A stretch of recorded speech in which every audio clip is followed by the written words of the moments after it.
This is TWiT.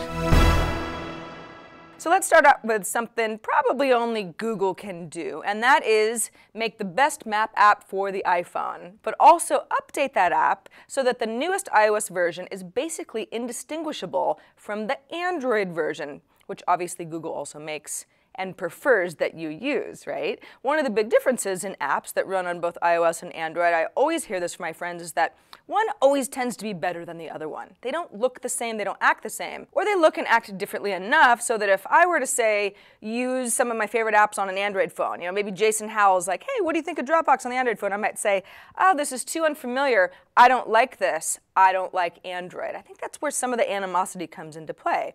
Now, Google Maps for iOS is all about Google's new material design strategy. That's bold colors and flattened icons. It's where design is gone on mobile, right? And functionality that acts the same over different mobile OSs, which is really important. It also looks fantastic. A couple cool features for you US folks who use OpenTable to make restaurant reservations. You can do that right from within Google Maps now if you search for a restaurant that participates. And you can check your public transit options against Uber wait times as long as you have the Uber app installed as well. And of course, Uber operates in your metro area.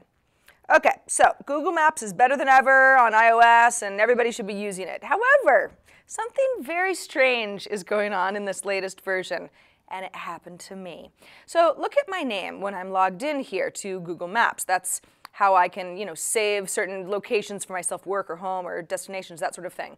There's my Gmail account that I've had for 10 years. And then some other email address, sarah.lane.wagner@gmail.com. What the hell? Who is that? I don't know anybody with that last name. It's not my last name. I asked Twitter. Nobody had any advice for me. People just made jokes. I logged out of Google Maps. I reinstalled Google Maps. Nothing changed. I can't get rid of her. I even sent an email to sarah.lane.wagner, and then I got a delivery notification failure. And I'm a little paranoid in general about security these days because how could I not be? So I don't know what's going on here, but if anybody can replicate this with a random address, will you let me know that it's not just me? And who is Sarah Lane Wagner? Get out of my life.